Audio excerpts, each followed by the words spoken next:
many seconds have we got now? 18. Okay, I'm going live here. Okay, I'm going live on Instagram.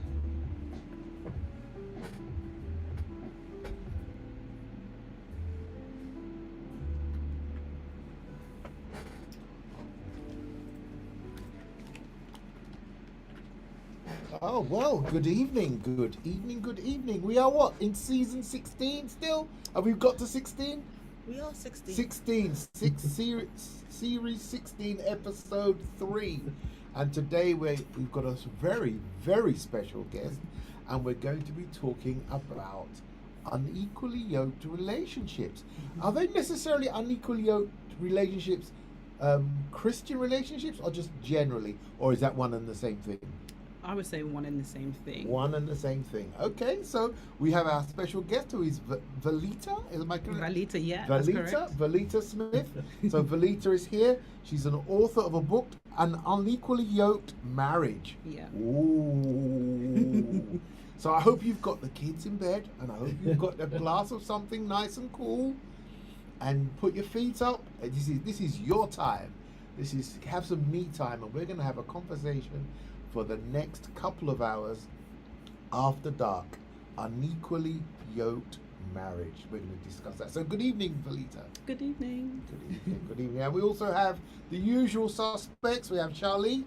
Hello, good evening. And we have Paulie. Oh yes, I'm still here. And your host, Mark Gray, sorry. I just get confused with all the Lees around. Okay, so Valita, you've written a book. Should we start with that, or Yeah. should we start with that, or where would you like to start? Is that the very beginning? That's a very good place to start.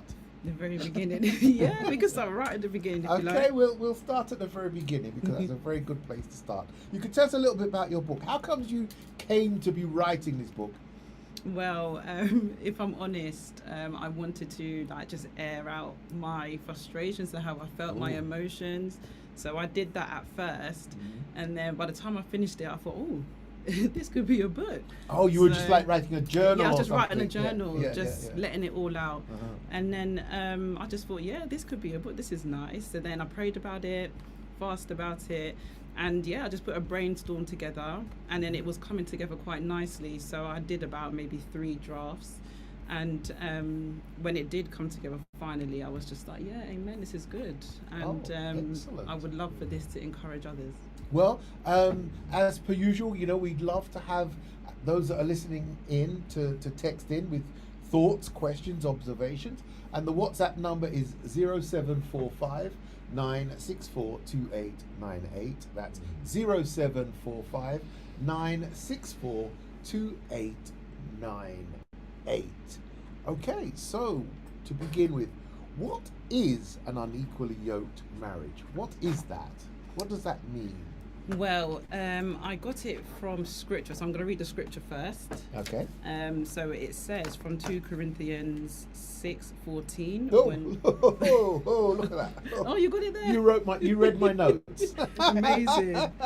And it says, when two are unequally yoked, it is always important to ask ourselves in every area of life how a believer can have any kind of partnership with an unbeliever.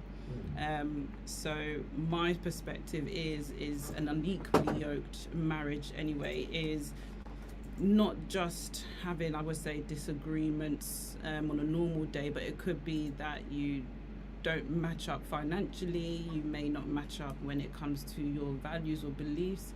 It could even be down to how you discipline children. If it's not equal, then it may not work, it might break down. Yeah, because you're forever pulling apart. Yeah. Go on, Paul. Well, I have to say thank you very much for coming in. Thank first you. of all. Thank you for having it's me. It's really lovely to have you on the show. Can I say that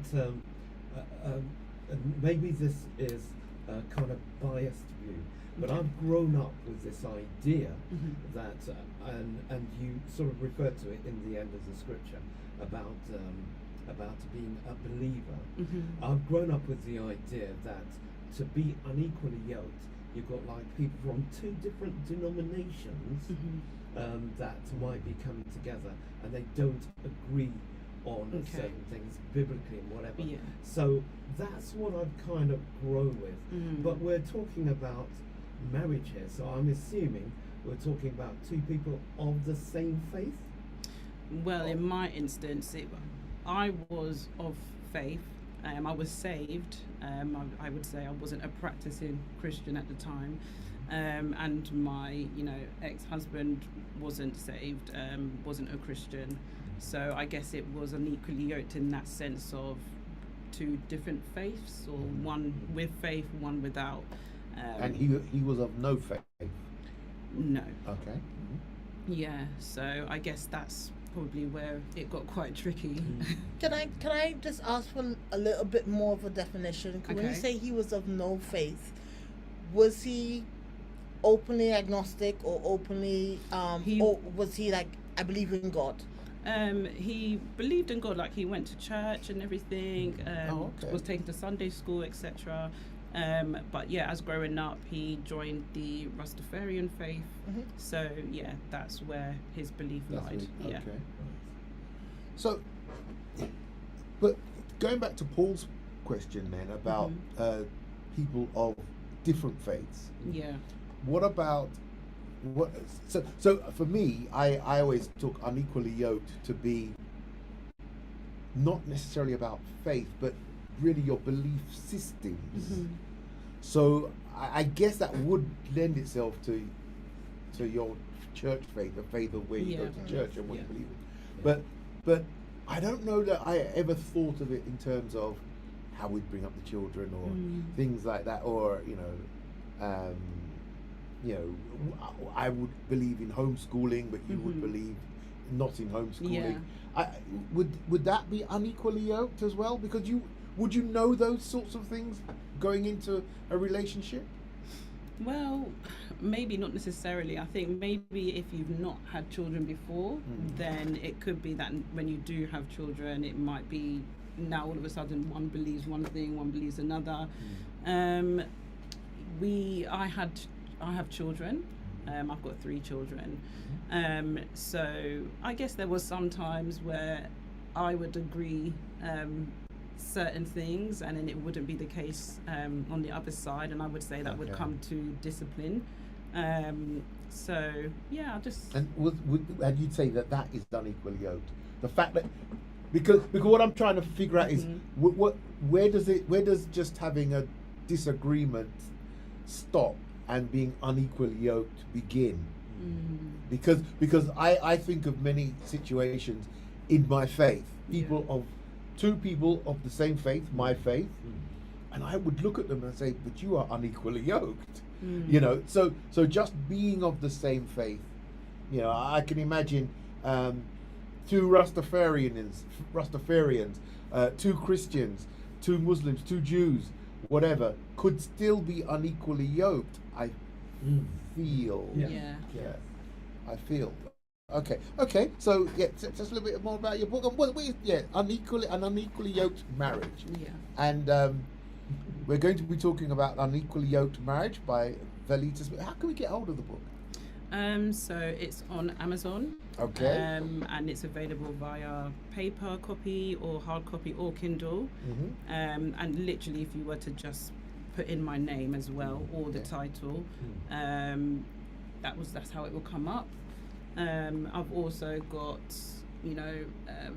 TikTok, which is VLBV1, and then I've got Instagram, which is again VLBV, and then it's 2 underscores. So yeah, there's a lot of things going on, and you can find me. We will be repeating those handles a little bit later on. So take us through the book. So how does it? Yeah, so it just begins or yes, however you would like to be. I mean, don't let me derail it's you. all right. No, so I introduce myself in the book, like to give a nice welcome. I then talk about how it was again, the meaning. I talk about it's very as much well. your story. Yeah, it's from my perspective. It's more of my story. I then go on to just talk about, my relationship before I was saved, after I was saved, things like that. Did you change much? Yes, I feel like I changed quite dramatically. Did you? But you knew your husband before you were saved. So what I'm I saying knew is, he- did he know? Was it a big change for him? To how you changed? Yes, it was Yeah. a big change for him. Okay. Yeah, it would have been a big change because there was a lot of, things that, we would do together. And as I was getting closer to God, I was just like, I was feeling very convicted. I was just like, oh, I Do can't those keep things. doing that. I can't keep doing that. Yeah. So yeah, it would have been a big change because he would still want to do those Yes, things, and obviously I understandably. don't. So yeah, that was quite hard. So, Mhm. so you didn't start out unequally yoked. You just felt that it became because of your faith. Yes, Oh, wow. I felt. I think you've got a torn. chapter in the book Yeah. that deals with that. Okay, let me not preempt that because that's a tough one. Yeah. That's a tough one. I mean, we're going along together merrily. Yeah. Then all of a sudden you change on me. What do I do? What do I do with that? That's an interesting one. I'll tell you what I wanted to know Yeah. was why you chose to pour out into this journal, which became the book, Yeah. rather than choose another method of therapy Yeah. of getting you through obviously what was a difficult situation with you, because a lot of people, they find different avenues Yeah. to express themselves or express their pain or their hurts or whatever, but you chose Yeah. to journal this, which obviously became the book. Why did you choose that method? I wanted to document how I was feeling from day to day. I wanted to see myself change and evolve, so to speak. So for me, writing over a period of time meant that I could see how I felt before, how I feel now, understand my own change, and then I would go to church, etc., pray on it. I would write down scriptures, and I would just take it back to God, and I'll be praying. So for me, I know a lot of people do go down different avenues. There was times where I could have probably gone to a field and screamed daily, but I just chose to write it instead, in my own time, in my own space, when the kids were in bed, and just wrote. But that, I mean, to be fair though, Paul, that is a very that's sort of a go-to, isn't it? Though you're feeling really, there's no one to talk to. Yeah. So sometimes people just write it down as a way of getting out of their system. So the relationship before accepting Christ and after accepting Christ, that is your relationship. Is that your relationship with your husband? Is that just, or how you dealt with everybody around? No, I think it would have been just with my husband at the time, my relationship before Christ. So even though he wasn't of faith, or he was now a Rastafarian, Yeah. but was he accepting? Was he understanding? Let's not say Yeah, accepting. yeah, he was understanding. Yeah, he was understanding. But I just wasn't practicing. I wasn't a practicing Christian then either. I was very much in the world, and I wanted to stay in there with him. Yeah. So just well, my mum and dad are listening, but you're gonna know now, innit? But yeah, just it was. It's a It was like different a different Belita It's a speaker different today. Belita. It was just a nice escape, I think, at the time with him. It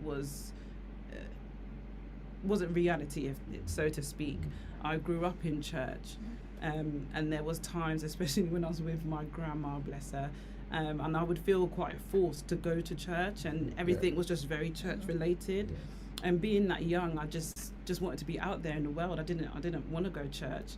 So then when I reached of age, I was just like, I'm gone. And I went into the world, etc. And it was just a different type of living with him at the time. And I enjoyed it, even though I knew it wasn't right, because you still carry your faith with you where you're going. Did you know it wasn't right, or did you know it just wasn't what your grandparents and your parents had been teaching you? Were you actually cognizant of the fact that it wasn't right, or it just wasn't what you were used to? I would say probably the mixture of both. Yeah. If I'm honest, a mixture of both. Like, I knew it wasn't okay. It's not how I was brought up. Right, right. But at the same time, it's what I wanted to do. Okay, all right. Charlie, and then we'll take a point from Paul. Yeah. So I'm just going to read an extract from page 22. Yeah. It says, the next step for us was kids' engagement and hopefully marriage. But when I prayed for a husband and for marriage, I didn't truly understand what that meant biblically. I didn't know how a husband and a wife should relate to each other in the eyes of the Lord. So you wanted a husband. Was that just a desire you had to be a wife, or? Yeah. It was just, being young. People are getting married around me, and you would see it on social. It was just more the outward look of it all. It's just like, oh, I want to be married. Like, so I thought about it, and I prayed about it, but I didn't. It wasn't. If I could say, like, it wasn't like specific. Didn't know back then that I needed to be specific in prayer. I was just praying and hoping for the best. So yeah, I just wanted to be married, but I didn't really understand or know the challenges of a marriage. Didn't know biblically how a wife is meant to be in marriage, or how a husband is meant to be in marriage. Didn't understand it from a biblical point of view. I only understood it from a worldly point of view, so that was what I was basing it on. Paul, was there a point or a marker or some an absolute point where you decided actually what my gran and my mum and dad and whatever trained me, how they trained me or whatever, I've gotten to a point where I now believe that the direction that I chose to go wasn't the right direction? Was there a marker or a point that actually led you to think to yourself, this means being unequally yoked? Yeah, so I think I would say probably about when I did get married, I would say I think about a year before then, that's when I was going back to church, and that's when I was taking it a bit more seriously. So I would say it would have probably been around then, so I would say probably about a year or so before getting married. As I was learning a lot more in church, I was beginning to think, oh, okay, so some of the things that are going on is not right. Yeah, I need to either work on it or see what I can do. Why? Go on, Charlie. That hindsight village that we all wish we could live in. Yeah. When you look back, do you ever see clearly that you knew it was, but you still did it anyway? Yeah, I do. Yeah. No, I knew I was getting myself. What you know? What is it you saying? You knew? You knew that you were going to be unequally yoked. Is that what? When you said I knew, what was it? Yeah, at the time I didn't know, because I didn't know I was going to be unequally yoked at this time. But I knew that I was going into a marriage that wasn't necessarily a godly marriage, or healthy, because I would say that there were issues previously that didn't get worked on, so it just went into the marriage. And that I guess that is in of itself unequally yoked. Yeah. So why does that matter so much in a relationship? Being equally yoked. Yeah. Well, I think it matters a lot in a relationship, because you can agree on quite a lot of things, and even if you don't agree, you can find peace with one another. You can get through challenges together, whether it is an up or a down challenge. I think it's important to be equally yoked, so you both have the same belief system, the same values, in order to work together. Because if you can't work together on certain scenarios or situations, or when trials and tribulations come about, then it will break down. You don't think that's just having like a friendship? So having a basic level of friendship, and Yeah, then it's that the brings you. friendship is a foundation. So I feel like you need to be friends. For me, I feel like you need to be friends first, and then when you form the friendship, then it's your best friend, and then before you know it, you're now marrying you should know quite a lot about your best friend. You're marrying your best. So a marriage shouldn't really feel too much like a chore, so to speak. So it should just feel like you're marrying your best friend and you're living life with your best friend, and whatever happens, you're going to stick it out with your best friend. I mean, I asked you, why it matters in relationships, and when I was putting my notes together, and I went on Google, and it said, for a yoke is a wooden beam placed over two animals, okay, so they can pull a load together. And it said, for it to work, the animals must be similar in strength, they must move in the same direction, and they must be trained to work together. And I think if we're talking about relationships, it's a very similar type thing. Yeah. Interestingly, when you talk about similar strength, I guess that means that there is no disparity, or, like sometimes you have one-upmanship in relationships. So, somebody trying to dominate. Yeah. So there must be some sense of equality. They must be going in the same direction, and they must work together. And I suppose that's where it comes from. Do not be unequally yoked. I guess that's what they're talking about. Yeah. You've got to be willing to be pulling in the same direction. Yeah. Which is why, because I mean, a lot of the things that I've learned on this show, in different episodes of this show, I think, why didn't I know this 40 years ago? But if we had done After Dark 40 years ago, I'd been a very, very, very, very different marriage right now. I hope Mrs. Gray is listening. No, I was talking about my other wife. No, that doesn't help either, does it? That doesn't help either. Chapter. Yeah. Moving swiftly along. Moving swiftly along. So do we think that a friendship, having a genuine friendship with someone, could combat the compatibility side of it? So because we have a genuine friendship, but we don't see eye to eye in certain things, we can still stand the test of time because we always go back to the foundation of the fact that we're friends. Do you think that can combat that? Yeah. Go on. No, you go. What I was going to say is that I think, again, in all the things that I've learned since, is that, what I find and what I see in a lot of marriages, and this may be part of being unequally yoked, is that after a while, you slip into taking each other for granted.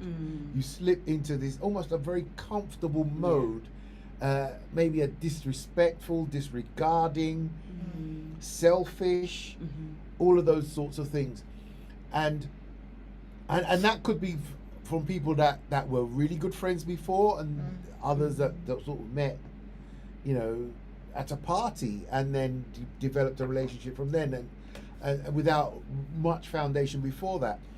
So for me, I think the thing that I would say is that, yes, you married your friend, or you marry a friend, or whatever, but you forever make sure that the friendship is at the fore, because it's the friendship that makes you not then take them for granted, I think.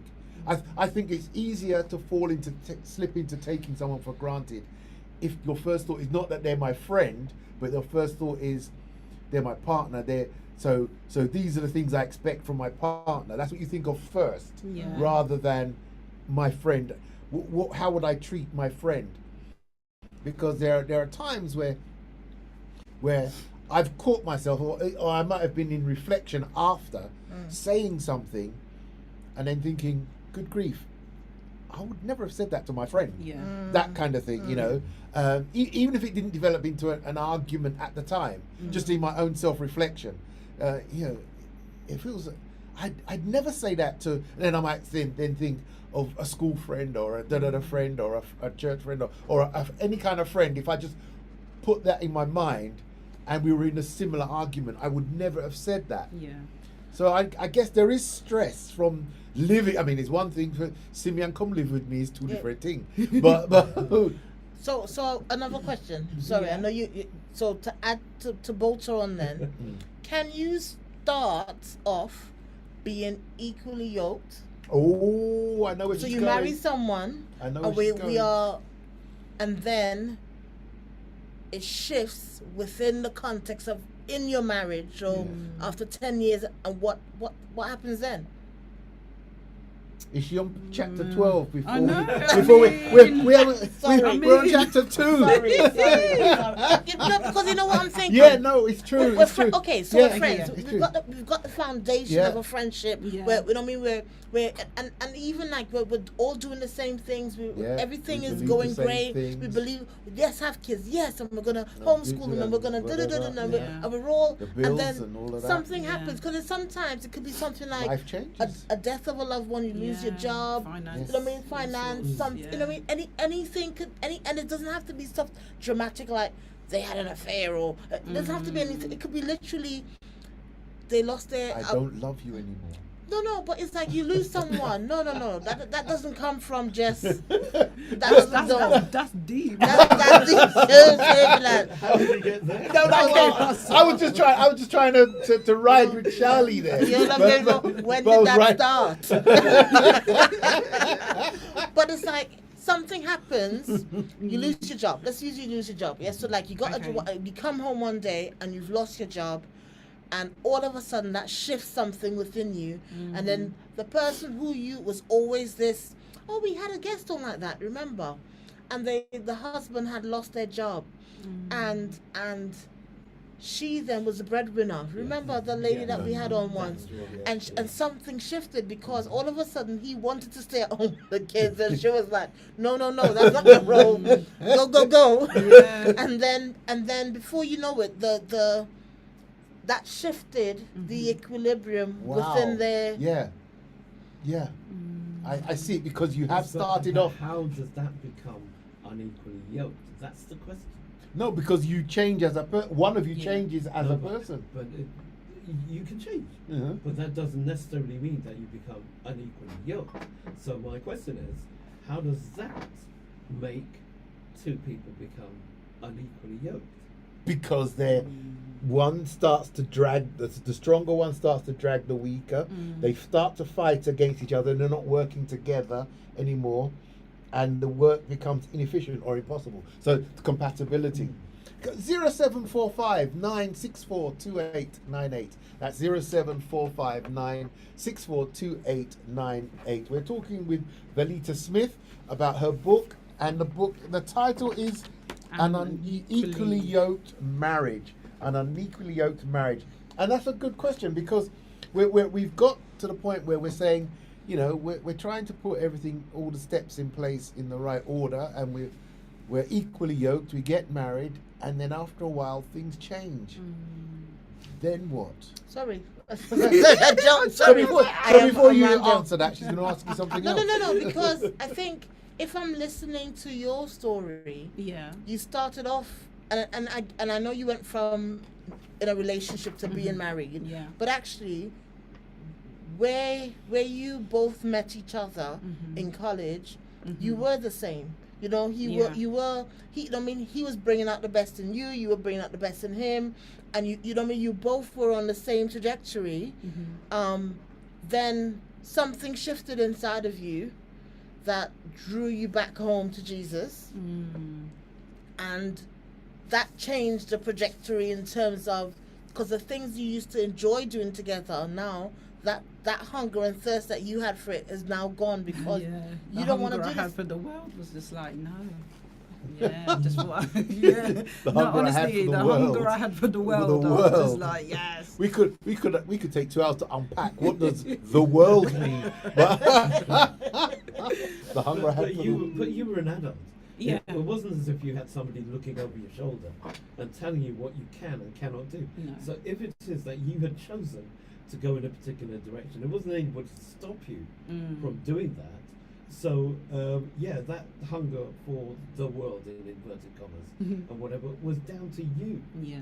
Yeah, It was my her, choice. Yeah, it was her hunger. Yeah. Yeah. But it's spiritually speaking, being unequally yoked means being deeply connected, especially in a close relationship with someone who does not share your faith, values, or spiritual direction.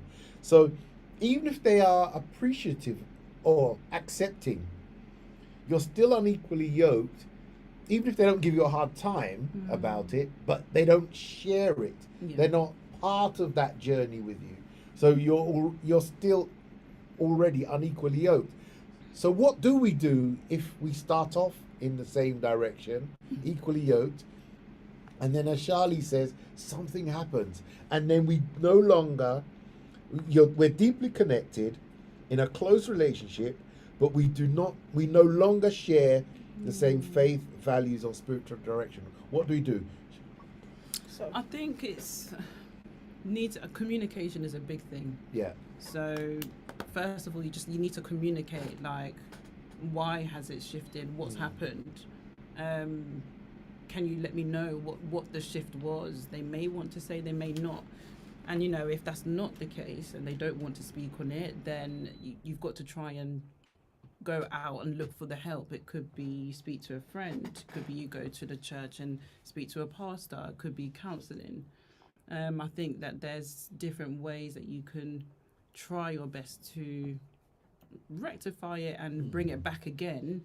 But I think communication is a big thing. Communication is the key.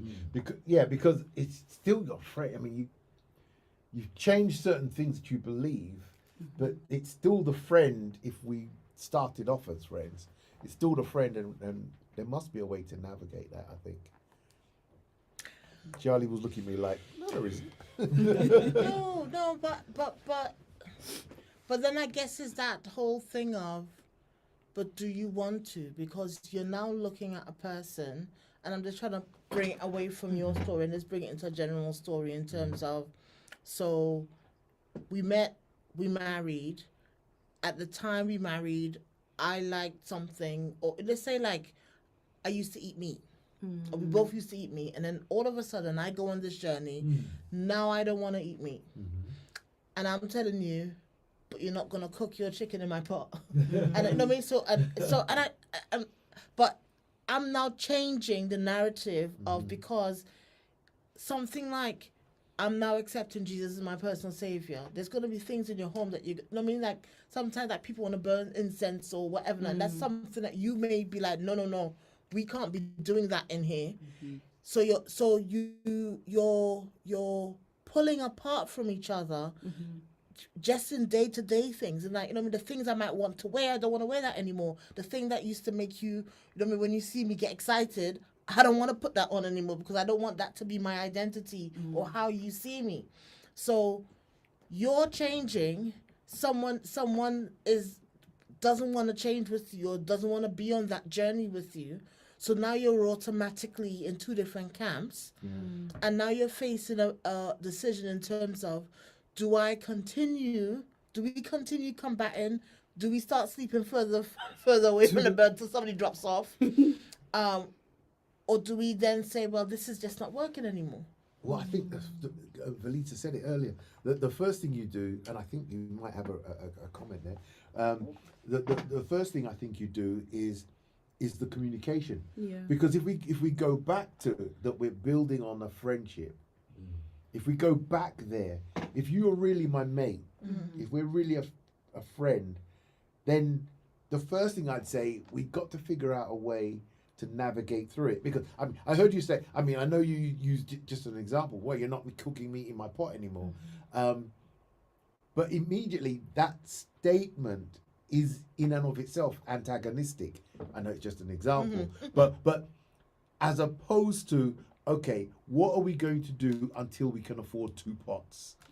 What are we going? No, I'm learning this. So as you know, what I think I've been single for so long.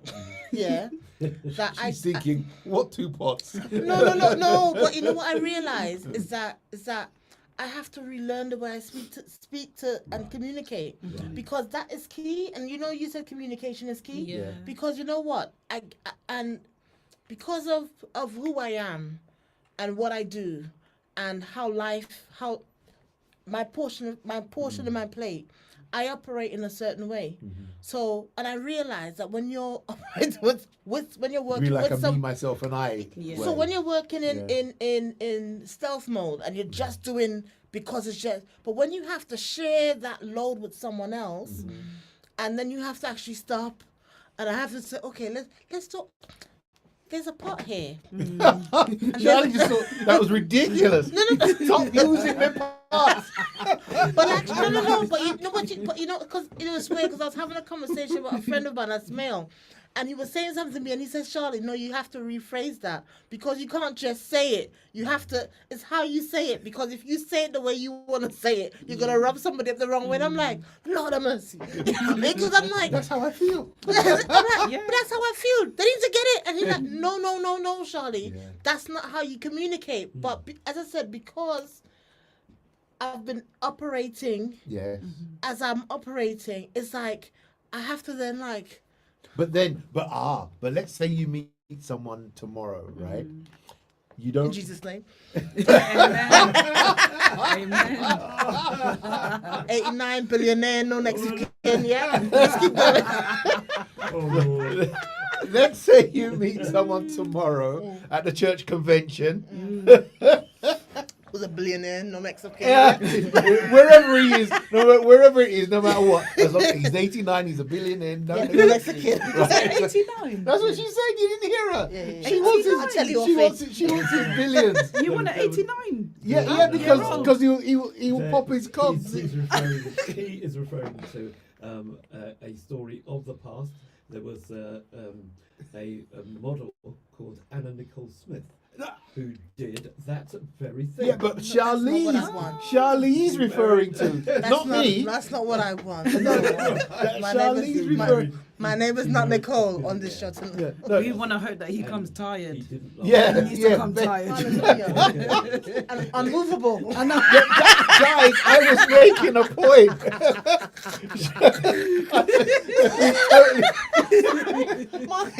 I was making a point, and now Charlie and Belita are deciding which 89-year-old billionaire they want. Listen, I see him with my eyes closed, though. I see it. Sorry. And they want him tired, you know. Yeah, man. Yeah. and a joint account, right? No, just one account. That only you can access. Hey. Power of attorney. any Oh, that's so. Sorry. ladies, please. If I was saying all of that, you'd be telling me about I need counselling. So I might need counseling. That's okay.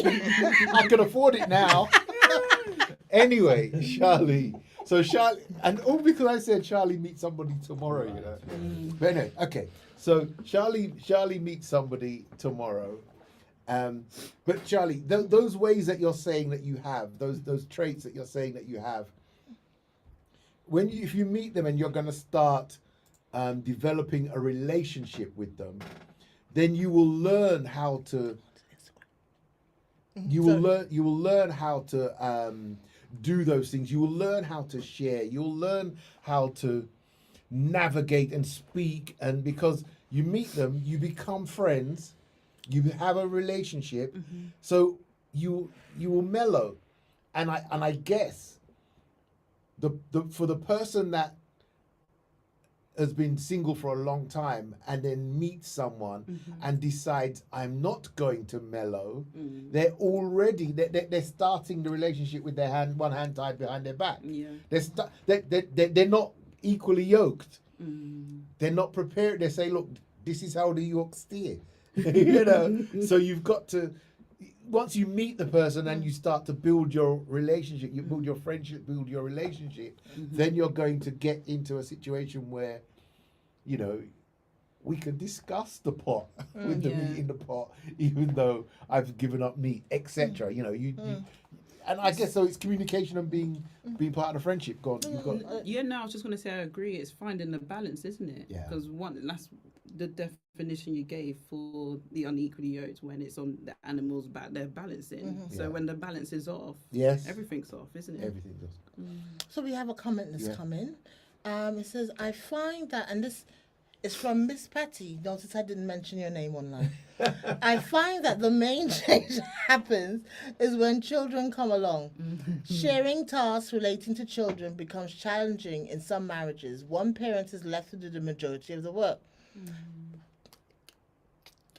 You know, the thing is, I think there's not enough conversations had about a lot of topics. Prior to the marriage, or Prior just to, even y- during. y- no, prior to, like, so even like when you're just dating, before you get too serious, that I mean, like, you know, it always makes me chuckle but not laugh, that when someone says he doesn't want kids, well, then you talk about that before you got married. And they never spoke about wanting kids. They never talk about distribution. Talk about money. You know what I mean? There's some people just mosey along in a relationship, have this magical relationship, and never talk about serious stuff. And then they get married, and then all of a sudden they find out that he's £100,000 in debt. How did we not know that before? Because you never spoke, or it's not that, and it's not because someone lied or withheld or gave you. It's because they actually never spoke about it. Yeah.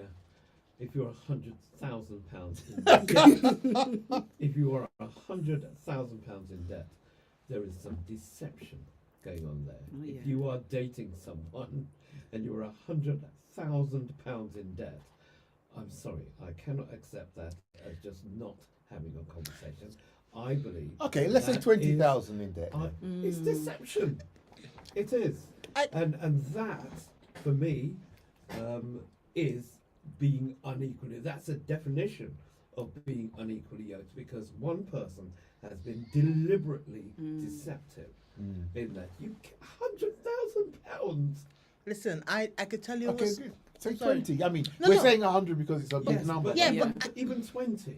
But I can tell you of a story of a couple that was saving for a house, Yeah. and she wanted a joint account, and he kept dilly dallying about the account. So then they got the account, and she was putting in the money. Like, where's the money?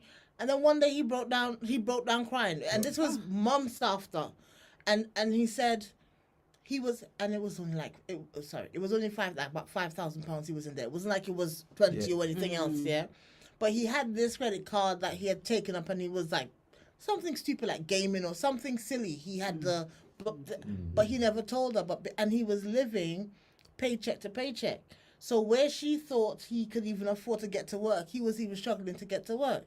Now the thing about it is, so she was up in arms because she's like, you've been deceiving me. And rightly so. Yeah.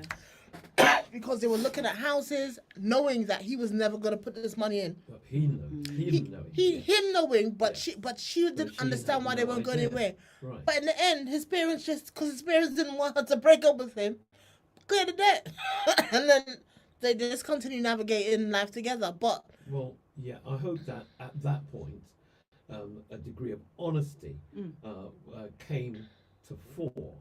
But in reality, there's going to be some trust issues going on after that, because you hadn't been honest in the first place, and you've allowed me to believe that everything is fine until I now realise that you're being deceptive about putting money into, or an equal amount of money into this account, and you knowing that you're in debt. For me, that is a definition of being unequally yoked. Yes, I suppose what it is again. We come back to communication. Yeah. We come back to communication. We come back to honesty. So we come back to the friendship. A lot rests. Friendship has got to really be the foundation, Yeah. because a lot rests on the friendship. do you know why? Go on. Because you got to be vulnerable. What's that Yeah. got to do with? No, I agree. I agree. Yeah, you got to be vulnerable. What's that got to do with vulnerability? What? Being honest has nothing to do with vulnerability. It is, because you know what it is? Oh, sorry. Let me let you say it. This is I a won't, di- let this me is not a- say it this is because a- he hears me say it all This the is time. a he doesn't different believe show. me. Why No. are we talking about vulnerability? I think it's not easy being vulnerable with.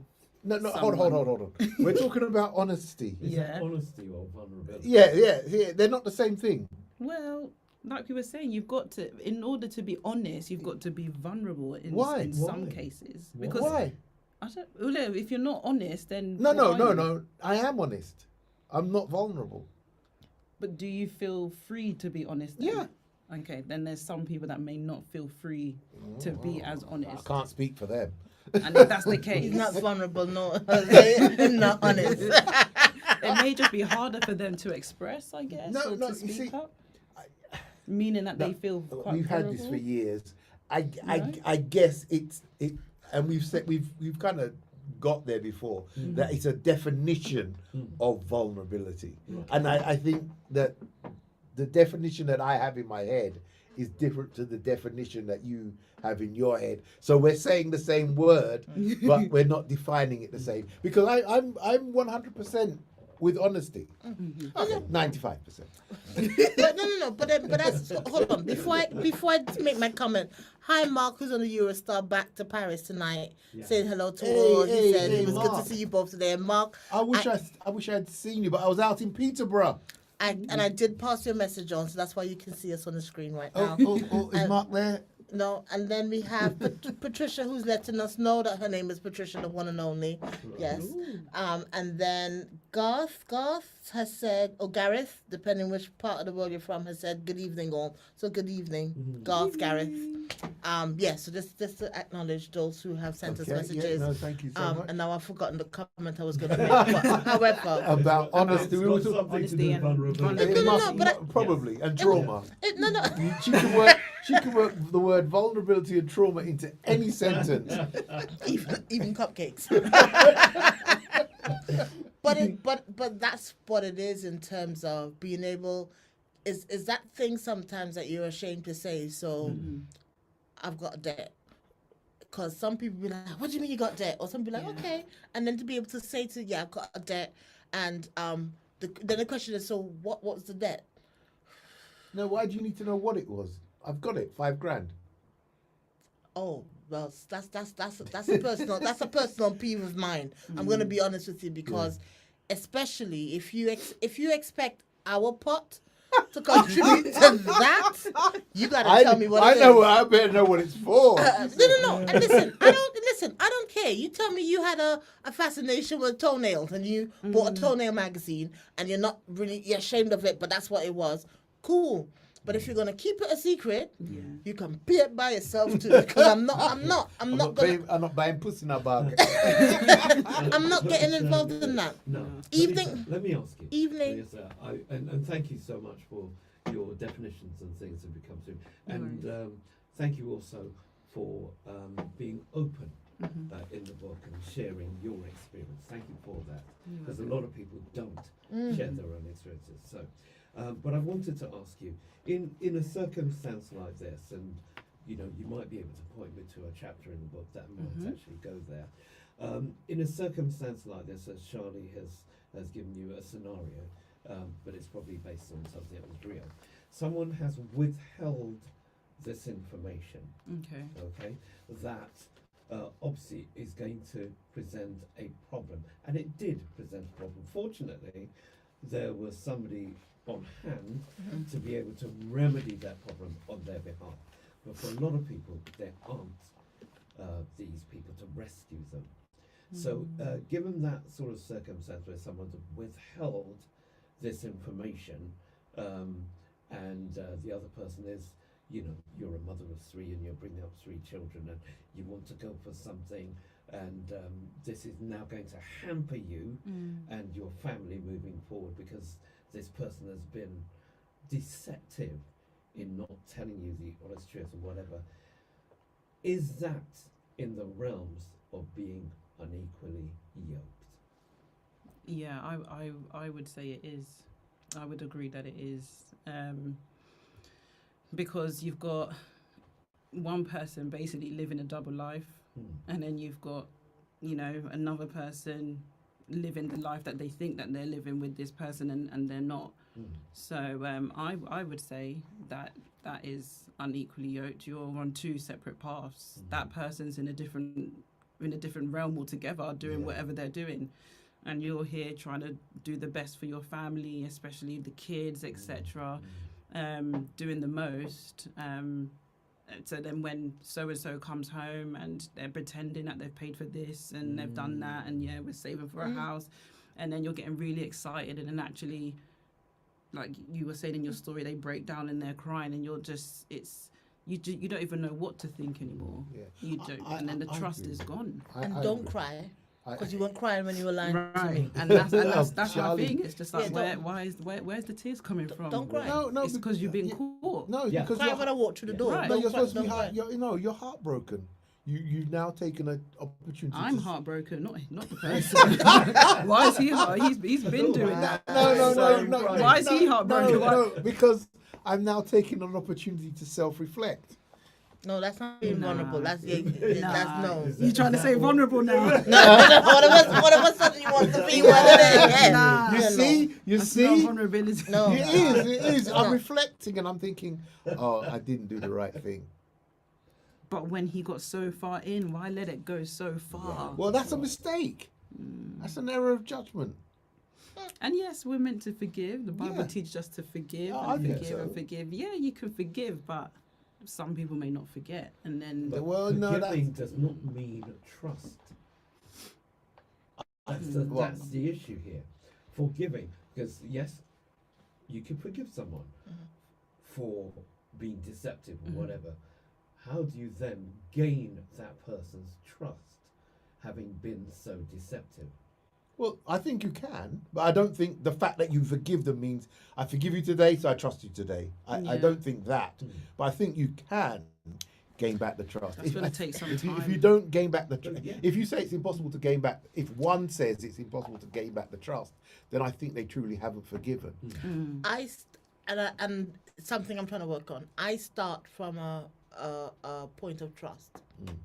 So my thing is, I'll trust you. oh yeah, Yeah. I'm the So same. I'm gonna trust you. So if you tell me it's green, I'll say it's green. Okay, because you tell me it's green. I'm not a Yeah. digger. But isn't Yeah. that love rather than trust? No. No, she's speaking broader. She's speaking Love broader. blinds No, you. but- Love blinds you to certain things. So you're not going to immediately think to yourself about the word trust, because that's actually is somehow not actually bringing everything together. But I love you, right? So I'm just naturally going to think that things are going along a particular No, but I way. thought you were speaking broader than just Yeah. a marriage relationship Yeah, or boyfriend girlfriend. I'm- She's just saying she'd My- meet me just out as in the Yeah, foyer yeah, so and so she'd like meet now, I'm married today like for the first now, time. I trust you guys. Yeah. Like I trust that you guys have Right. kept me. I'm safe here. Yes. So that's what you mean, isn't Yeah, it? Like, so and that's how I am. Yeah, Like straight away. I start with a Trust. trusting, but Yeah. one dodgy move. Yeah. You see, I'm just waiting for you to be Right. dodgy. No. I'm not But you're waiting ready. for it. You're ready. But if it comes, Yeah. that I have to then question and start. Okay. Yeah. Exit here, exit there. There's a window there. How do I get out the window? Then that's when. But I don't. You know, some people say, well, you gotta build. No, it's not build. You've got to earn my trust. I don't believe in. That's not my belief system. You don't have to earn my trust. Listen, I trust you for the merit. But if you show me something, then that's when then my actions may change according to what you show me. Right. But my default stance is always, "Hi, whatever you tell me, I believe." No, I'm like that. Yeah. I'm with that. I'm with that. And I guess it's those that have suffered trauma that why are you laughing? Because you're flinging it. You're not like trauma. You're like, No, I'm just saying I can use that word too. So those that have suffered trauma are the ones that will go into a relationship untrusting and needing to have their trust or have trust be earned. I mean, I'm similar to you, Charlie. Like I used to just get into that headspace where if the trust was broken, I would lock people off so quickly. I'd be like, all right, okay, bye. Okay, bye. But I've tried my best to not be that person, like, you know, the forgiving and understanding, because obviously none of us are perfect, but Yeah, and we're trying to have a sometimes- character of Christ. yeah, And Christ is exactly. forgiving. I used to be savage when I was younger. Honest, you know You're what? still savage. No, though. I'm not. I'm not. I remember telling someone, "Yeah, don't ring my number anymore. Like lose my number." That and is then, savage. and then I'll say, Thank you. and then I'll say to them, "You can hang up the phone now." And they'll be like, "What? I'm done speaking. Hang up the phone." Sorry. Oh my gosh. But then I met Jesus and I'm now changed. Yeah. Right. Yeah, we've got, we've Allow got me some to comments. ask- Sorry. Allow me to ask you this question. Mm-hmm. At what point did you get to decide to go the route of your faith, of your background, of your teaching, of your parents, of your grandma? At what point did you decide to go backwards, really? Yeah. Go backwards to come forward? What made you decide to go that route? Because as we just discussed, hey, I'm out in the world now, I'm just enjoying myself, just having the time of my life. So what arrested you at that point that said, I'm going back? There was, I would say, before the marriage, like there was a few cracks. There were, you know, financial stresses. We had 3 kids at the time, so that was also an added pressure. And with that, there was not a lot of communication. Sometimes there would be days, sometimes if not weeks, where it was just like silent treatment, no one's talking, and then the atmosphere of that is quite tense, especially when you have children. And to be fair, it was, you know, it's the both of us. We were, you know, I would say back then I was quite stubborn. It's just like, now you're not talking to me. All right, cool. I ain't talking to you. Let's see how long we can. Let's see how long it lasts. But it wasn't healthy, and it didn't get any easier either. So I just thought, okay, I was turning to, you know, I was talking to friends, I'm talking to family, etc. At this point, are you back in a relationship with God at this point? Or No, not yet? not yet. Not yet. Not yet. Okay. I wasn't. Yeah. And then it was at that point, because it was going down south. I was just like, okay, well, it's God, and I it doesn't sound great, being young back then, etc. I feel like I almost left God like as the last resort. But I turned back to him at that point, because I thought, well, nothing else is working, and I know that Jesus works, so I just need him to help me navigate this, or show me what needs doing, or I don't know, I just needed some peace, or I just needed something, and I knew I could get that from God. And I don't think that's a bad thing. I mean, I don't think that's a bad thing. I think that's what God says, that's basically. You know, I don't think that's a bad thing. If you've tried, you thought, I don't actually need God, and you try everything else and it doesn't work, you think, well, I know God works. I don't think that's a bad thing. I think that's a good thing. Charlie, I don't know if I'm seeing. They have you've we've got some comments Yeah. in. So we have Evening All from Mackay. They put their name there. Maker. Okay. We had good evening, everyone. Just remember you're on Locked In Now. That's from Dawn. And we also had a message from Evening All, loving the discussion and different views. Big up, Valita. Proud of you. Shaddai from Essex. Sade, yeah. So Maker and Sade are one of my best friends. Yeah, I've got Okay. a few, Okay. but they're my best friends. So excellent, thank you excellent. guys, and I know there's more listening, Thanks for etc. your So support. big up, thank you. Yeah, so yes, because Valita is in the studio this evening talking about an unequally yoked marriage. And also talking about her book, which has come out and it's on Amazon, and you say it was on Yes. Kindle, and It's on Amazon. Yeah, you got Kindle, you got a paperback, you got a hard copy. So you can go wild with it. anyhow you like your books, However you like. however you like your books, it's available. So can I read another extract? So go for it. My heart told me to pray for my husband and trust God to handle the situation, but the enemy crept into my mind and tried to make me doubt myself. I found myself wondering, am I being selfish? Should I follow my husband's lead, even if it means continuing in bad habits and neglecting my faith? Dot, dot, dot, And that's dot. quite, when you read it like that, it sounds quite deep. You wrote it, Melita. I know, but You wrote it, Melita. when someone else is reading it, I'm like, I was sitting there like, raw. Oh my gosh. You wrote that? You wrote that? So, tell us a bit about that, because I think many people find themselves in a place where they've prayed for a husband, Yeah. or they've prayed for the man to be their husband that they're with, or whatever the circumstance around them, praying for a husband, and God and wanting God to turn it around and make this be the situation. Yeah. And then at the same time, you get a rush of feeling in terms of, well, the husband's the head. You know what I mean? So, should I be following him? Should I be more submissive? Should I? What got you to this point, and what got you out of that point? So, what got me to this point was when I felt like it was really like breaking down, and that's when I remember, like, at one point I was on my knees, just like, you know, God, like, help me to understand this situation. Is there anything else more that I need to do or we need to do? And I just remember being quite distraught because, as I said, like, being that young, I wanted to be married, and, you know, I was quite upset that the marriage, I guess, wasn't working for me, and I didn't want to let, you know, my mum or my dad down. Their marriage didn't work out, and I so badly wanted mine to. I didn't want to end up in, not necessarily the same boat, but I wanted to try and break those generational curses and continue on with the marriage. So, you know, I wanted to fight for it. So that's why I was just like, you know, God, like, help me. What am I doing?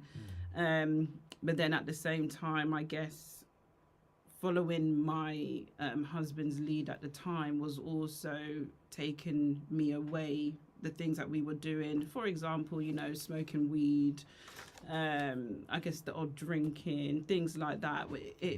I knew when I had put my faith back into the Lord that those were the things that, you know, that's not something I should be continuing to do. And that's why I did question myself, like, okay, should I follow his lead? But if I follow his lead, I feel like I'm being pulled away from my faith. And if I continue on with him, then I feel like I'm almost being pulled away the opposite direction. So then I was just conflicted. It's just like, you know, do I just give it all up and continue on with the bad habits and follow my husband, or do I think about changes and go to in the direction of the Lord?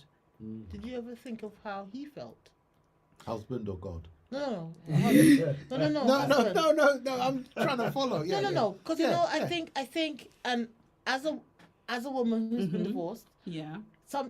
have you ever thought in terms of what his user experience was Yeah. at that time, watching? Because also watching you change from. I was just about to say, you have to remember that he would have met me as the person that he fell in love with, the person that he initially married. That's who he had met. The fun, going She out, was the smoking weed, Yeah. you know, I was interested in and then obviously as I'm gradually changing, I'm more like, so I'm not smoking anymore, etc. I'm praying more. I'm going to church more. I'm doing Bible study, so I'm less at home.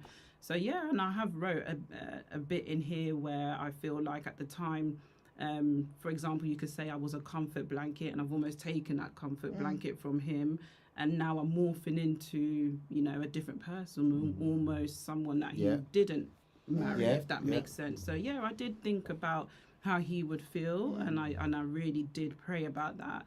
But I also was, like I said, convicted about how I felt spiritually, and I felt, well, the longer this goes on, the more I feel like I was gonna lose my faith altogether. Yeah. Paul. You know, your experience, the fun-loving girl that turned back to Christ. I'm still fun, by sounds the way. Very much. I'm still fun, by the way. It's a different type of fun. A different kind of fun. It sounds very much to me like the prodigal son story, right? That went out there, had the time of their life, and at some point came to your senses, like, what am I doing? Look what I had when I was with my father, or whatever, and then turned back and came round to back to faith, right? So, you know, when you decided to do that, it is no wonder that you're going to come up against opposition, because the person that he knew and wanted was not the person that returned to dad. It was the person that was out there having the time of their life. You know, with dad, it's a different type of fun, whatever, you know. So your circumstance sounds very much to me like the prodigal son story. And of course, you know, once you decide to follow Christ and come back, you are going to meet challenges that you probably thought you would never ever meet. Was that the sort of thing that happened with you? I felt very different. I did feel like I was changing. For me, I guess I felt like I was changing for the better, but I guess for him it probably wasn't for the better, because as you said, that's not the person he met. Who he knew. But yeah, I had always had my faith, as I said to you. I got baptized when I was 16. So he knew that my faith was always there. It's just when I wanted to really delve into my faith and give it all to the Lord, that's when it became challenging. So we're not even. You finding some more to read? I've got more to read. Yeah, please. Hold on. Because I think this goes what you just said. But not yet. Not yet. Not yet. We're excited. Not yet. Leave the listener them something to read. No. I just want to make a point. Make your point clear. Yeah.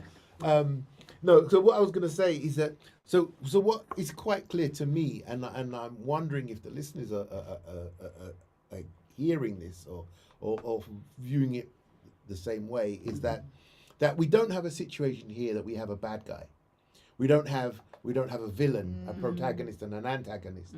What he didn't all of a sudden become an evil guy, and you didn't all of a sudden become an evil girl.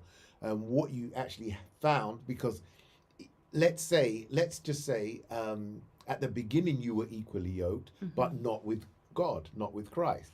So then, yes, you always had your faith. So in the middle of the marriage, or after at some point in the marriage, you found God. You wanted to return to God, and that what I've got here, I circled on my notes. He said that if one prioritizes God and the other does not, then decisions will become battlegrounds, and your values that will shape your life. And at that point, as Paul was saying, the decision then comes: do I keep God as my sovereign and return to him and follow him, or do I choose myself or my husband as my sovereign and follow that route? And I guess what God is saying is that I'm supposed to be above your partner, yourself, your children, your boss, your friends, whatever. He's your sovereign. And I guess what we're saying, although before you go, I'm not going to let you go until you tell me what I do in that situation. So once you find that your values, the values that shape your life, are in a different direction, you have to accept. You've got to talk about it. You mentioned communication, but you have to accept that at this point you are unequally yoked. Your values are so totally different. My question was, what do we do? But I think I'm beginning to understand what you do. But go on, Charlie, you want to read something else? Yvonne has come on every single platform and to tell us hello. Hi. She's not on said hello to Facebook. special. Yes, she is. Oh, well, no, she don't want to go over there. she's No, giving up no Facebook. problem. Right, so back to the book. Okay, let's go. Page 45. What we both did, something I believe affected the marriage, was rely on each other to create happiness. Rather than being honest about how we felt. We didn't communicate our emotions, ask for a bit of space, and then come back together for that cuddle or kiss, which could have brought the happiness back.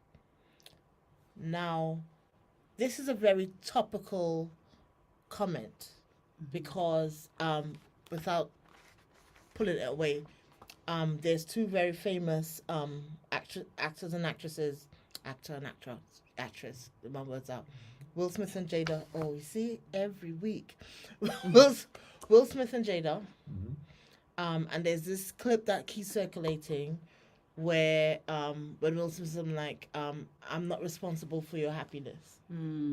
Oh, Yeah. who says that? Will or Will Smith Jada? said, well, I think Jada was saying something about Will making her happy or whatever not. And Okay. so there's these, I don't know where Yeah, people have okay. copied and pasted and put together.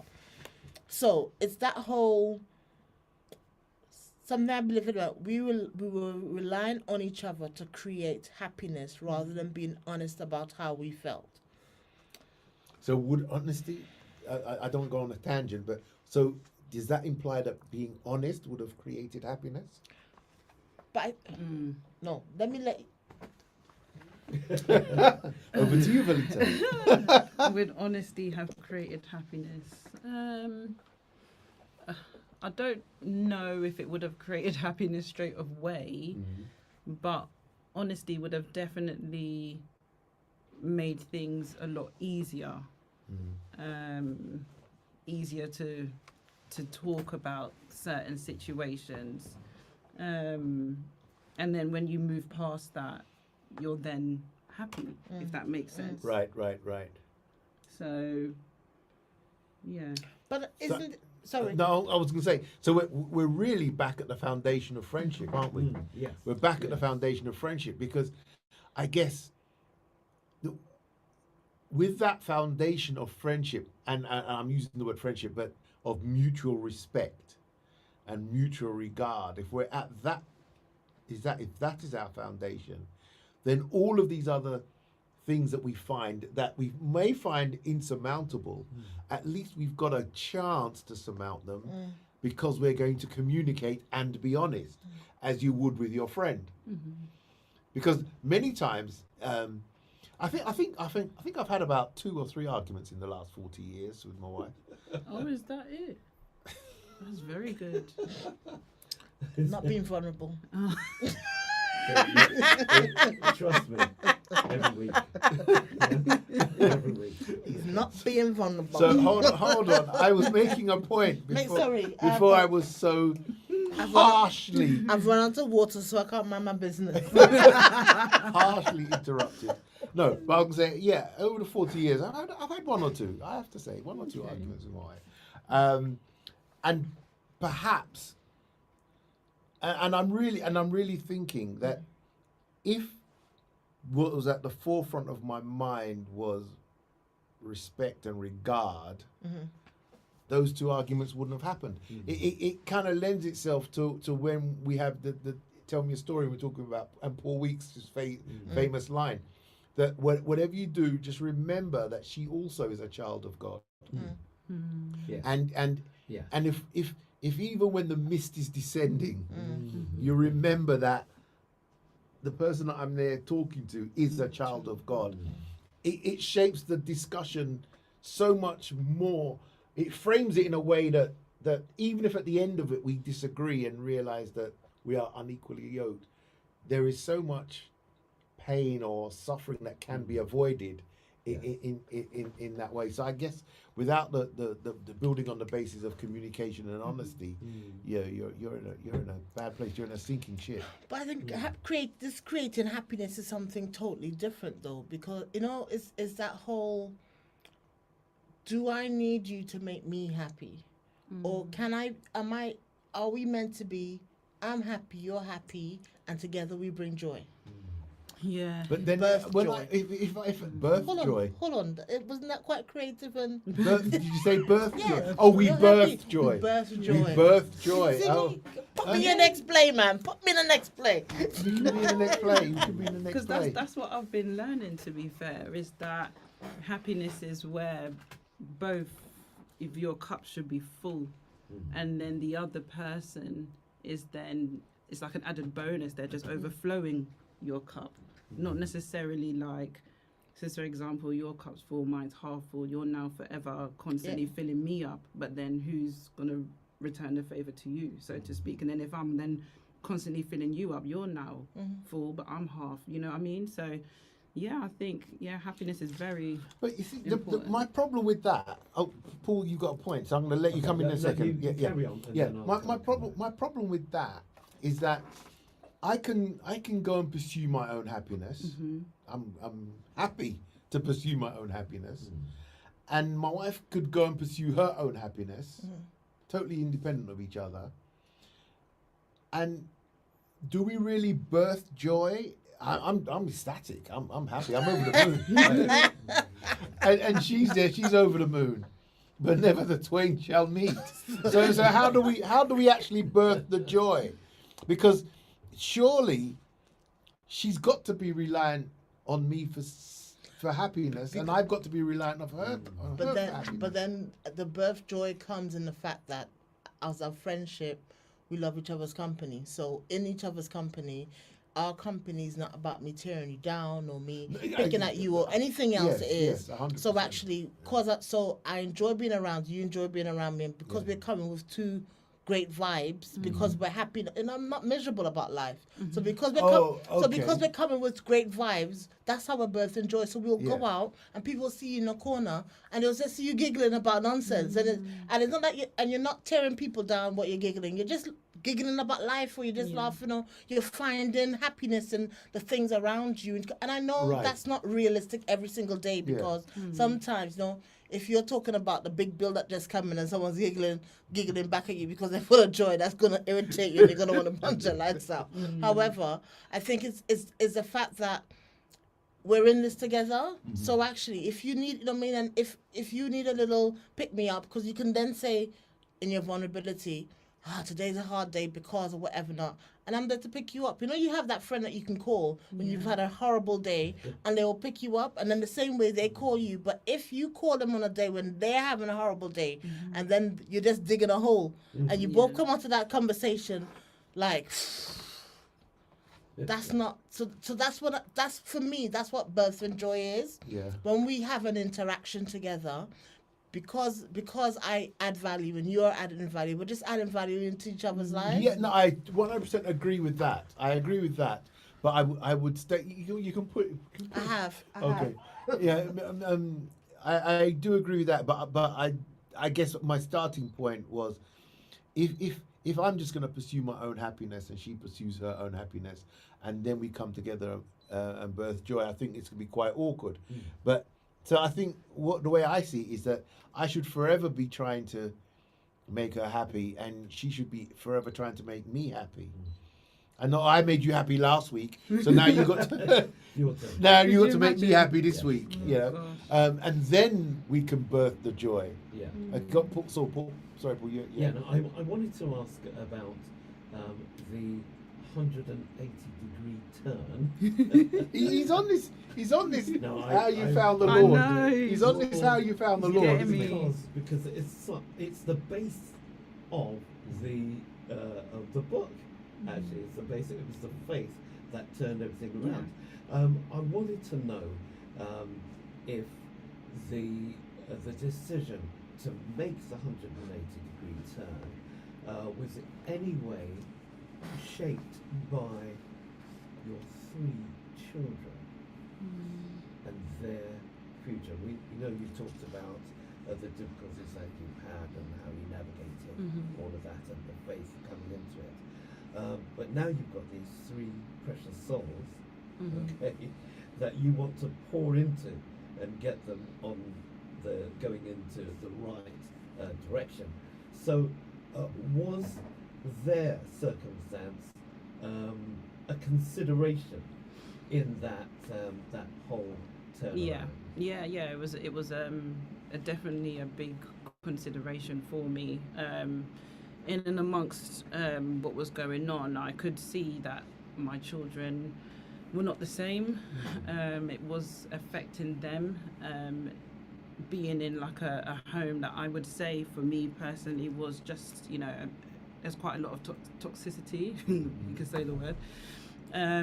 So when when you see your children full of joy, etc., 1 minute, and then you see them quite affected the next, it's hard. I had one of my kids that sometimes at times saying, oh, mummy and daddy, stop arguing, stop shouting, and that's not nice to hear from a little child. And at that point I was just like, oh my gosh, I need to change something, because you saying that, it almost was like a light bulb in my head, as if to be like, okay, this isn't right, this isn't normal for any child to be in that environment. Or for example, like my eldest would spend a lot more time in his room and just be secluded there in case didn't want to hear anything, or etc. So I always thought of, I'm not someone that would potentially stay in something that's not right just for the kids' sake, because then if my children then live in it, they may grow up quite negative, and I didn't want that for them. I wanted them to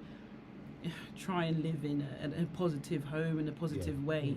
So the children definitely was a factor into my decision, because I wanted to we both wanted to make sure that they were safe and happy. I've got another extract to read from page 48. I think Mark was right. There isn't going to be anything left. No, but it's just like the snapshots. The snapshots. Right. Sometimes. We'll still buy the book. We'll still buy the book. Sometimes I'd walk around pretending to smile just to hide the hurt, hoping it would keep people from asking questions. It felt easier to fake a smile than to open up, but the truth is, it wasn't. Feeling this way affected the intimate side of our relationship too. I knew deep down that if I felt low, depressed, or upset throughout the day, intimacy would be the last thing on my mind. ... Yeah.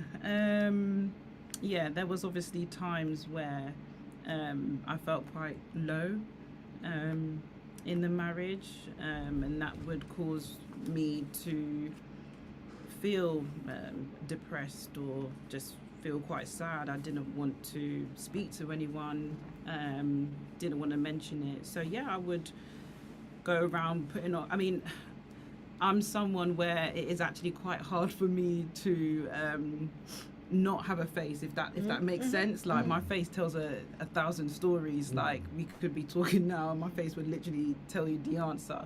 So it was sometimes quite hard to change my face. So if I'm sad, you would know about it. Sometimes my friends could ring and they would hear on the phone like, oh yeah, you're not good. I then just began to just put on this smile, or faked it till you make it, because I didn't want to have to keep repeating myself or bringing up situations, or I didn't want to just have to keep talking about it. And with how I felt, that did have an effect on intimacy. It did have an effect on sex, because naturally, if someone's not in a good place, or if they're not feeling themselves, then the last thing they're going to want to do is be intimate or have sex with their partner, their husband. So with the space that I was in my head, especially feeling quite low, that was the last thing on my mind. And I guess I can't speak in general for all men, but I guess for some men, that's probably what could bring things back together, is sex. But I don't know. At the same time, I don't think it does. No, you don't think that But some people after an argument they I've heard that. And everything's all right. Makeup sex. Makeup sex basically. So I have definitely heard that. Yeah, but does it really make it up? But does it work? It works for right. That's like Mr. Right Now as opposed to Mr. Right. No, it scratches an itch, but it doesn't resolve anything, because if what did things say last week? Remember in the book of Deuteronomy, that you talking about intimacy without sex or something. There was something you read, Yeah. and I've been Yeah. all week. I've been trying to remember it, and I bought can't the remember book, it. you know. Did you? I bought his book. Yeah, I'm a sucker for books. I bought his book. I bought Eddie's book. Yeah, yeah. No, I can't remember that quote. I can't remember what the quote was, but yes, I do remember speaking about that. But yeah, I mean, even from when I was a youngster, that never seemed to be the answer when people talked about, oh yeah. To me, my feeling has always been that if my partner doesn't want to have sex and I want to have sex, then insisting takes the joy of sex away, Yeah. whether they give in or not. Yeah. You know, it's like, and for me, and I again, when you're speaking about sex, you always have to speak personally. Yeah.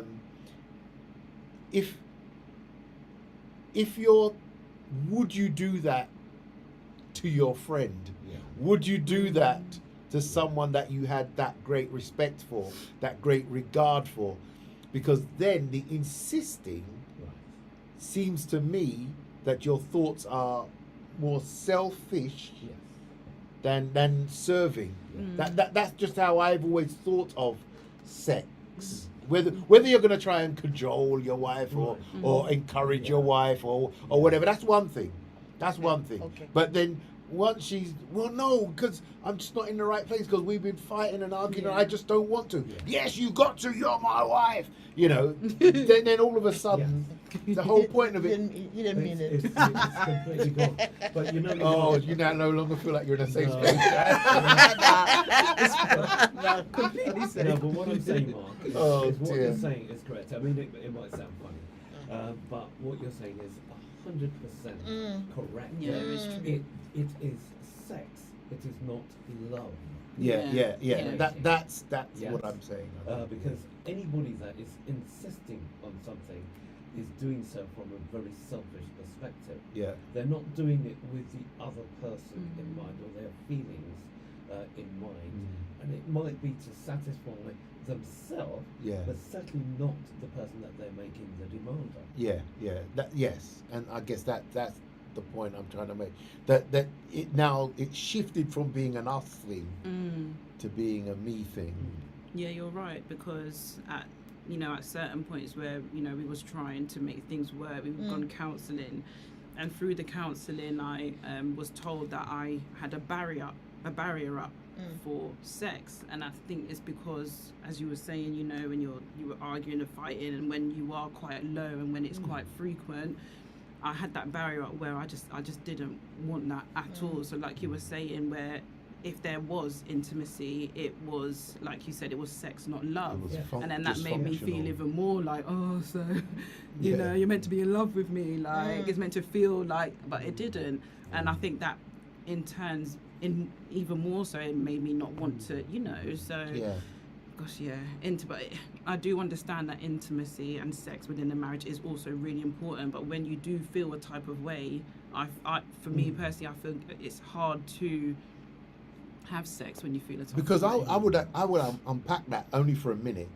In that, unpack it in a minute. Do your statement: intimacy and sex in a marriage is important. What makes it important? The union, coming together as one, I think, Yeah. is the important part. Yeah. Right. And that's what God Right. intended sex for, was for marriage. So Right. So therefore, if there is no sense of union, the intimacy and the sex is just functional. it's just there. It's just functional. Yeah. So But then people find themselves in functional situations, and some will say the functional situations got them back into their relationship. okay, so they faked it till they made it. They faked it, Yeah. you know what I mean, because Yeah. it was still a safe space to interact and get the intimacy, and then from that, pull them back into their friendship, which pull them back into the relationship.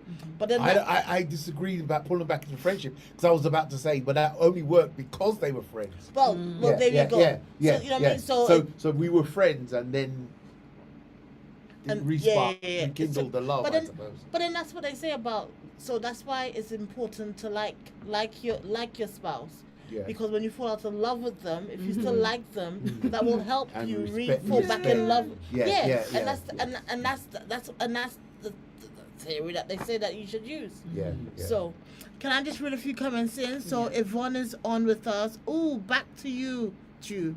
To you. Oh, she's back on Jude. YouTube. Yeah, good Yeah. evening again, ARL family. Yeah. Does the religion break up a coupledom?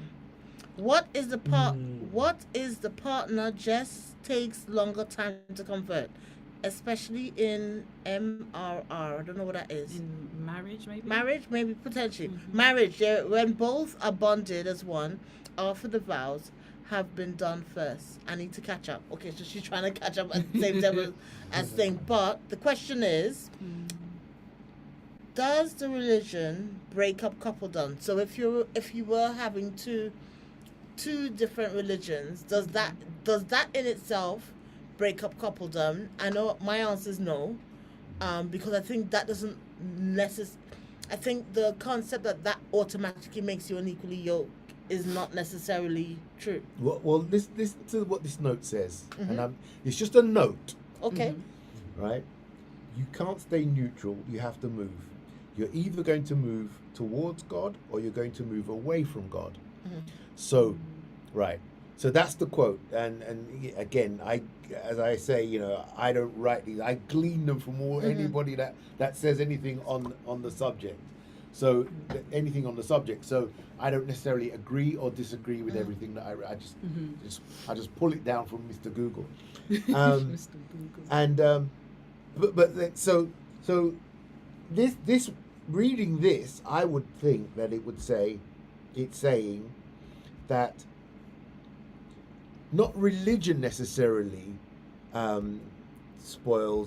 breaks up coupledom, but if your faith, and I prefer to use the word faith instead of religion. If your faith, because of your faith, you're going to move towards God. If your partner isn't also moving towards God, we get back in the situation that we talked about earlier, where about value shaping lives, and then we will get the battleground in the relationship on small things, maybe little things, and then those things will become bigger, because then we're forever arguing, and then we're forever so arbitrarily, I wouldn't say it has to immediately, because we don't have the same faith, so therefore it's going to break up the coupledom. However, I think eventually it will. I think eventually, if you can't be both moving toward God or moving away from Him, there's going to be the disparity, and that's the problem with the unequally yoked. Let me ask you a question then, in that respect. There are a lot of relationships within the church, and when I say within the church, I mean in Christendom. Where you have one person who is quite religious and faithful, right? And the partner, either the male or the female, is quite the opposite. But they're married, and they keep things ticking over. Right. So quite often you'll go to a church and you'll see a plethora of women, right? Because men are harder to come to faith. A plethora of women who are faithful, and they come to church, and they do that.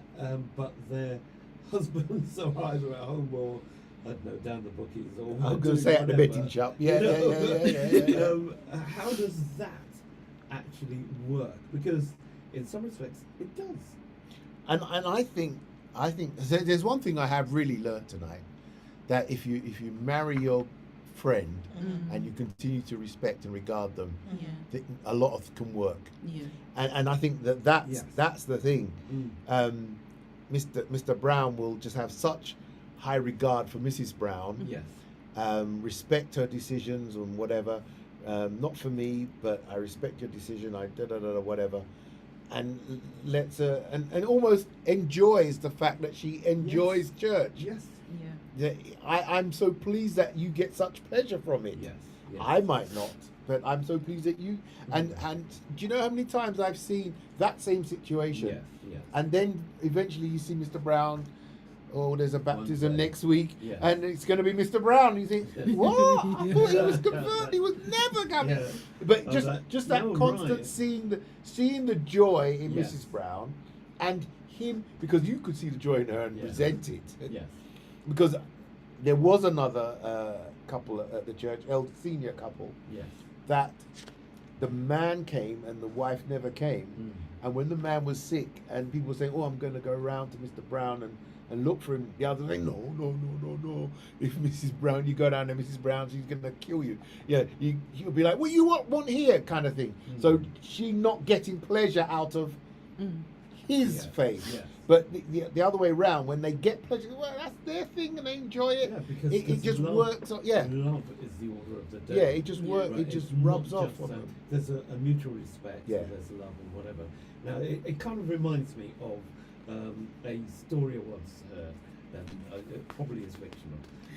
Of a man that would be down the pub with his friends and whatever. They go home, they're drunk and whatever, and knock on the door, and the wife dutifully gets up and tends to them and looks after their every need and whatever, and they're betting each other whether who is who has the best relationship or whatever. And this man says, "Oh, I've got the best," and he asks the wife to go in the kitchen and cook and whatever. So she does all of this stuff, and she brings it out to him, very kind and whatever to you, and they all say, "Well, we're going because your wife is definitely the best." And so when they're all gone, he says to her, "Why do you do this?"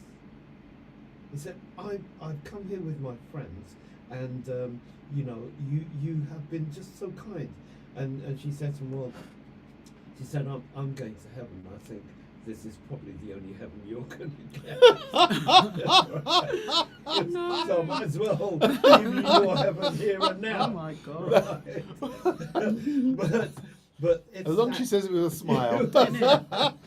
it's Don't drink the it's- tea. It's that mutual respect Yeah, and love that conquers all of those Yeah. things. And although certainly on the face of it, they are unequally yoked on the face of things, and certainly by our standards at church and definitions, this they're unequally yoked.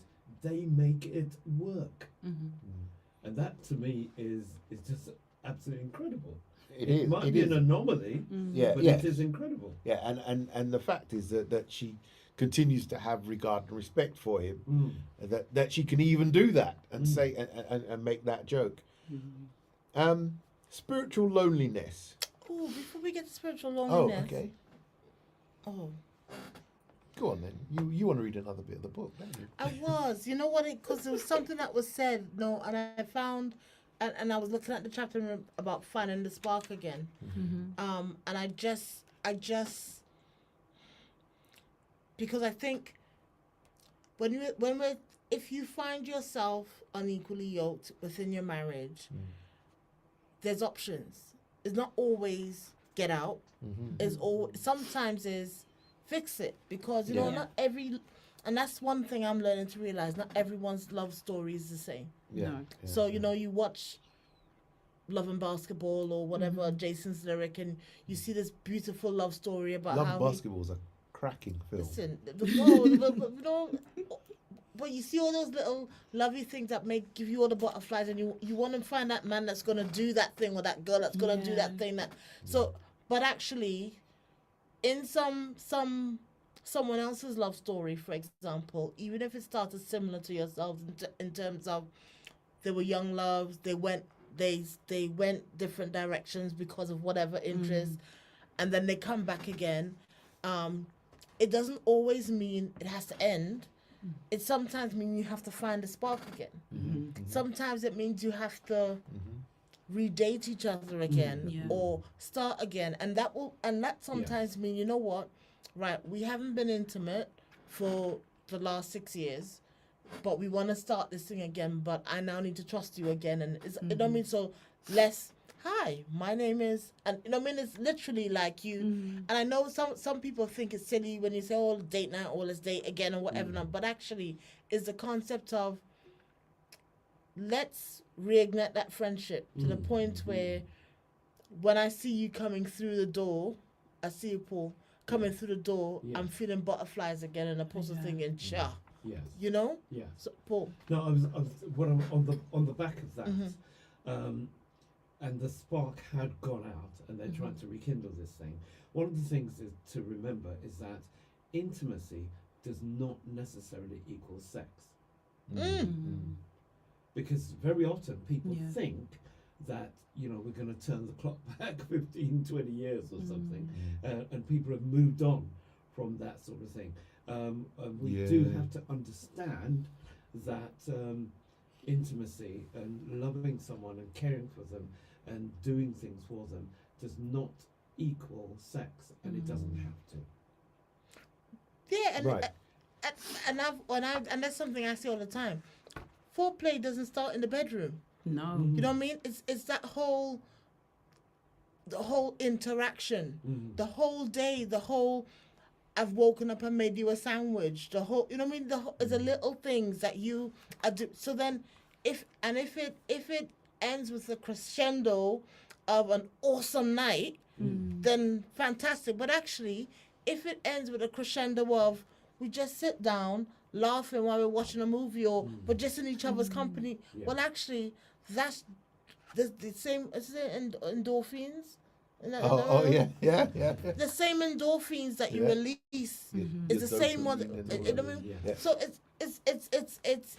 it's about understanding as well, as you grow, your body grows, and your concept of certain thing grows, and things may not work the same as they did anymore, and so therefore we may need to find our version of what sex is for us, and maybe you need to redefine that in your relationship in terms of, well, actually, it may not mean us getting naked in the dark, but it might mean us going for an ice cream going for ice cream in Camden on a Thursday evening, and that's Why did you say I know? I thought it was a very practical example. You almost gave it and took it back. No. I felt like you looking at me like I was saying something silly. That's what I thought he was going to mention the pot again. No. I'm not. I'm listening to you, man. I'm listening. I bought 2 pots now. Yeah. We've got 2 pots now, so we can go and get the ice cream. Yeah, because I was going to say that's what I mentioned in the book as well, because obviously the basis of the book is to encourage others and to help others to not go through to the divorce route. I'm trying to encourage people through my written testimony to try again, you know, do things that perhaps, you know, I didn't necessarily get the chance to do, or do you know what I mean? So I'm trying to help those to not go down the divorce That's route. an interesting point. Yeah. Very interesting point, because I think many of us would believe that the idea of being unequally yoked means the end. It's cut off, it's broken now, and we're never going to go back there again. So if your book is actually a signpost to people to help them to overcome that difference, whatever, that's a different thing altogether. Yeah, that's a brilliant Yeah, that's idea. the basis of it, and it's interactive as well. So you know, you can write your answers. I'll put questions in here, and it gives you time to really think and reflect, not just on the relationship but on yourself too, because sometimes it could be that actually you're the problem. Do you know what I mean? And some people don't always hold their hands up to say, oh, I'm the problem. So yeah, it's mainly to help and to encourage others to try and make things work again before you go and think about divorce. So Very good. I was just going to throw it out there. So we're talking with Valita Smith. She's written a book. an unequally yoked marriage.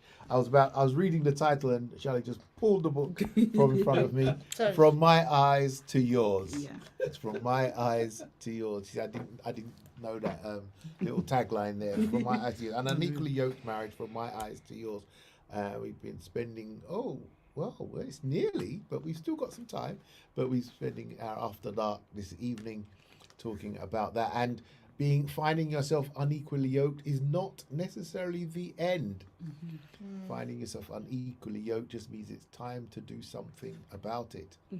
Especially if you were definitely equally yoked at the beginning. Now, some people were not equally yoked, and they just went into it. But still, if you then found faith and you then come to yourself, as Paul says about the prodigal son, then there are ways or things to move forward and do, especially, and for those that have not got into the relationship yet, ensure that you get into a relationship with your friend. With your friend, because it makes it so much easier when things go pear-shaped. But yes, no, thanks for that. Yeah. And I love the fact, first of all, I love the layout of the book. Thank so you. you spoke in relation. I love the reflective spaces that you've allowed people to come to their own thoughts on that planned pause at the end of the chapters. And I also like the fact that you said that just because, and I don't want to use the word win because it's not about win or lose, but just because your marriage wasn't successful, you want others to win. So therefore, it's like, guys, this is my journey. This was the outcome. But actually, on my reflection, I worked out that, and you know what? Because I reflected, and I think my outcome would have been the same. But I think there's definitely stuff I could have done better. You know that thing? And I think is being able to honestly sit back and reflect on your relationship and saying, actually, I was a real cow between that and that point, or I didn't do the right thing, or I didn't listen, or I wasn't receptive, or maybe it's because I was operating from a place of hurt. I always say, if you're sitting in a broken relationship and all your fingers is pointing at the other person, the issue normally is you. Because you can't just say all 5 fingers is them. There must be one or two that you have to whether you want to celebrate it or not celebrate it, you have to say, you know what? Yeah, these are definitely yours, but these are some of mine. And once you realize what your stuff is, work on it. Because I do truly believe you learn something new about your partner every day. And then where you grow up together as well, there's, for women, there's bodily changes, hormones, there's changes for everyone. So you're learning something new about your person every day. So it's I think it's definitely important to reflect on who you are as a person as well, and just ensure that you're both meeting each other's needs. Paul? How important are your mates, your friends, in you coming to this position of being unequally yoked? I'm asking that question because very often you might find solace in people who are going to shape your thoughts or agree with you a lot of the time, sometimes wrongly, agreeing with you and pushing you or shaping you in a particular direction, which doesn't help to now overcome the problem, but to exacerbate the problem. So how important are friends in this scenario? For me, friends are very important. I've got some really good circle of friends who are not afraid to tell me how it is, which I think is very important. You want friends to, what's the saying, tell you what you need to hear, not what you want to hear. And my friends definitely tell me what I need to hear, and they'll be honest with me. They'll be like, "Oh, V, that wasn't right, you know, you need to, you know, do something to rectify that, or vice versa. But I also think it's important to just be mindful as well, because, for example, you know, I was married, etc. But if you have got friends who are not married, you have to just be mindful taking advice from people that have not shared the same experience as you, because that could lead to them giving just incorrect advice, which could then, you know, harm the relationship or marriage as well. So I do think it's somewhat important. And, you know, I have friends from different backgrounds. Some go to church, some don't, some share the same faith with me, etc. But it's then just leaning on that, praying about that. They may give you advice, etc. But I would go back and, you know, pray on that, ask for wisdom, discernment about what they've said, and then take my time to communicate that with whoever I need to. So yeah, friends are definitely important. They're there for a shoulder to cry on, etc. And my friends have given me however many soldiers. Can't even say the word soldiers. I say it so wrong.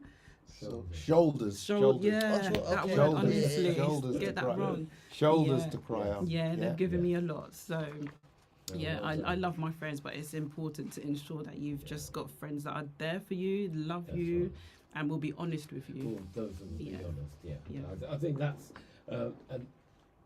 really probably the most important point. People who will be honest, not people who just want to lead you down No, a yeah. particular path. Because if you've got a group of friends that, let's say, their marriages or their relationship broke, Yeah. they're not necessarily going to lead you in the right direction or help Yeah. you to overcome whatever difficulty that they might just want you to be like them. Yeah, and they may advise you which- something that's not absolutely. lining up. So yeah, in all ways. But the key thing to be able to evaluate that for me is going back to the character of Christ. Is what they're saying. No, I would have told you what I'd have done when he was sleeping. I'd have thrown hot oil on him, or whatever they might say. You know, I try to find a ridiculous thing. Hopefully that's a ridiculous thing that no one's going to do. That's what I need to do. Yeah, no. But You got the counselling. if you were traumatized by anything that was said tonight, no. But yeah, if what they're going to say is clearly coming, I mean, it might be. I mean, four of us might all be seeking the character of Christ, and four of us will give you different advice. Yeah. But as you said, I mean, you said, well, I'll hear the advice, I'll mull it over, I'll pray about it, and because somebody can give you some well-intentioned advice, which is just not right for you. Yeah. It's well-intentioned. Yeah. So worse for the person who just wants you to be as miserable as them. Yeah. But somebody might, no, I want to make you happy. But that advice just doesn't fit. Yeah. So you've got to be discerning in that sense. Yeah. And then I also just wanted to say as well that although, you know, this book and the title of, you know, An Unequally Yoked Marriage, I've also got here a scripture, 1 Corinthians 7, where it says, likewise, wives, be subject to your own husbands, so that even if some do not obey the word, they may be won without a word by the conduct of their wives when they see your respectful and pure conduct. Yes. And then I say that because, you know, there could be people, I know I've got friends where, you know, one is saved and the other one is not saved yet. You know, we're praying about that. But, you know, the actions that she's doing and what she's saying, etc., you know, the partner sees that, and that's all, you know, that's in turn making him want to be, you know, just as she is. So, you know, you could, the positive sides of that is that you could bring your partner to Christ as well. So, you know, I just wanted to mention that as well, because I didn't want it to be like it's not a negative thing. There is positive things. Yeah, to no, it too. and this is the example that I was giving earlier, that I've seen that in church. You know, you see, as Paul mentioned, there could be lots of people in the church and their partners are not, and I've seen that many times. And then, you know, Sister Brown is in the church, and then after a while, Mr. Brown, who you'd always see him come and drop her and then go, and come and drop her and go for 20 years, and all of a sudden he says, "Oh, Mr. Brown's getting baptized." Yeah. You know, Exactly. so and it's her. he knows the word, or he's heard the word, but there's something in her. Well, if she's so close to Christ and he's watching that, he's the Jesus that he's not seeing in church, he's seeing in her, and being won over. Go on, Charlie. I think it's the remembering that my love story is not your love story, and your love story is not my love story. So you see someone who will maybe, let's say they will, a Christian person got into a relationship with a Muslim, and someone say, no, it won't work, it definitely won't work, or I know somebody and it worked really well. Just because it worked really well for them, it doesn't mean it's going to work really well for you. Just because it didn't work for them, it doesn't mean it's not going to work for you. And I think it's about having that relationship with God, building, listening to the Holy Spirit, allowing him to lead you and mold you, because actually there's that Mrs. Brown who never thought her husband would come into church and sit down with her, and then that 1 week something happened, and he will tell you, for the whole 20 years we've been married, she's been a diligent Christian wife to me, and that's the reason why. Yeah. Whereas I haven't been a diligent Christian wife, but I'm expecting that same tap on the shoulder 1 week and him to sit next to me. Yes, You know what I mean? exactly. Your story is not the same as any story, but if you let your author write your story, then guess what? He makes everything beautiful in his time. Yeah, excellent. Amen. Excellent. Amen. Amen. Amen. You should have saved that for 4 minutes later. But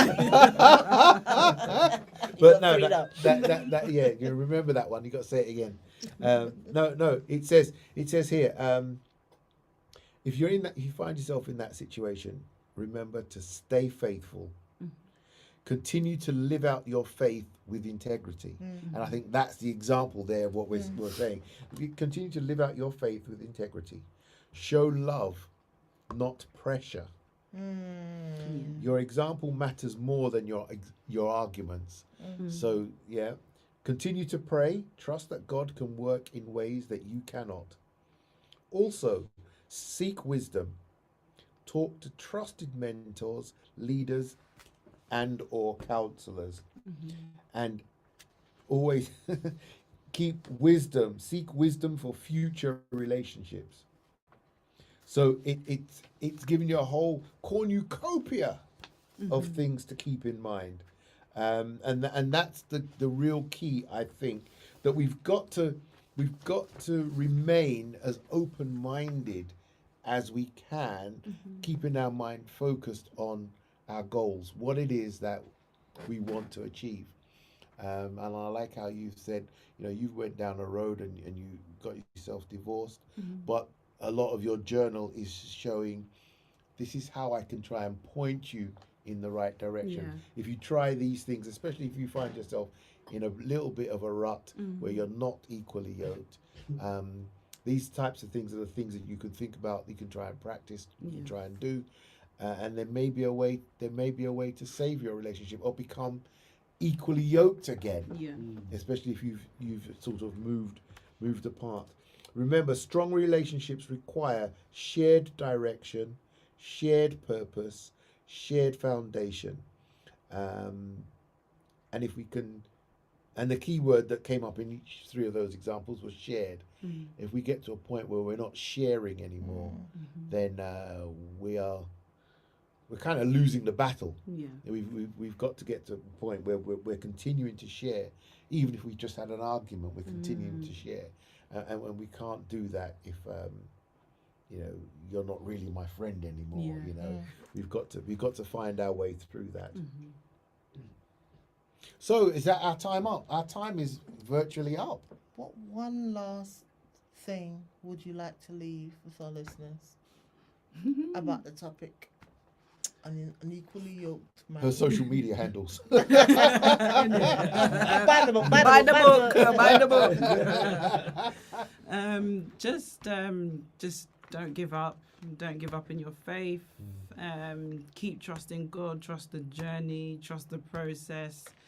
And if you are stuck in it, just love each other through it. And God's willing, you'll claim the victory in the end. Keep communicating. Keep communicating. Yeah. Keep loving each other. Keep listening.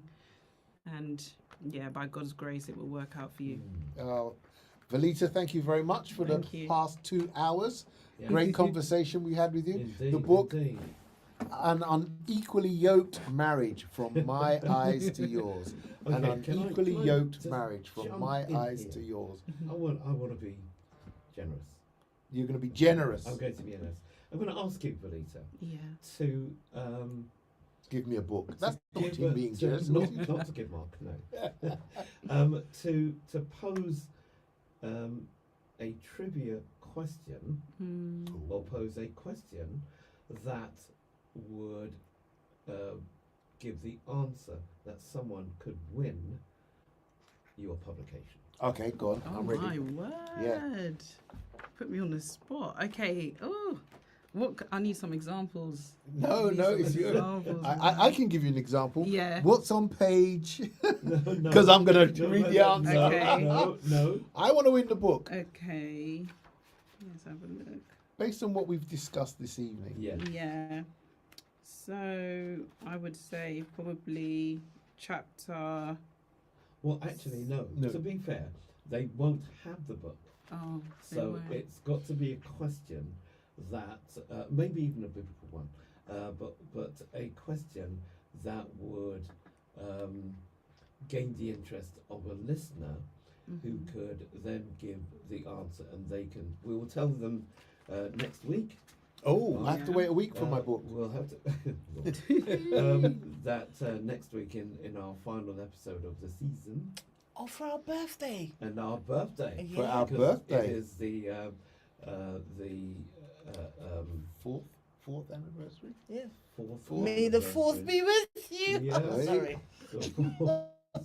The fourth anniversary of After Dark. Mm-hmm. So if you can answer this question, you will win this book, which I shall get from Belita and have ready for our winner next week. Okay, I'm thinking if they can tell me the Bible book, scripture, the chapter and the scripture of he who finds a wife finds what is good and receives favor from the Lord. Wow.